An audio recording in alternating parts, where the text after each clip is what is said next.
tubarizwa mu karere ka Gasabo umurenge wa Kinyinya. mugurisha ngaho imyenda yanyu? Umupira w'abagabo ni 8,000, harimo n'amajipo n'utwenda tw'abana tw'udukanzu. Yes. Agakanzu ni 4,000.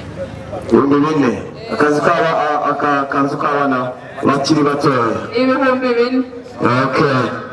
Akagabo n'utudupira tw'abana rero natwo tw'ibihumbi 2,000.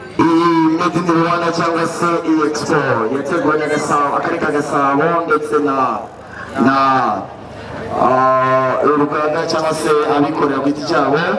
N'iki kigufasha, n'iki ubibonamo, n'iki kikungura mu bikorwa byawe bya buri munsi? Badutekerereje neza cyane, biradufasha kuko tuhakura kumenyana n'abantu bakamenya ibyo dukora, haha business kandi nuko ikindi gihe bakajya baduhamagara bakaduha amasoko. Okay. Jean Frere ndetse n'akarere ka Gasabo murakoze, muratuma abanyarwanda bamurika ibikorwa byabo. Murakoze cyane. Murakoze.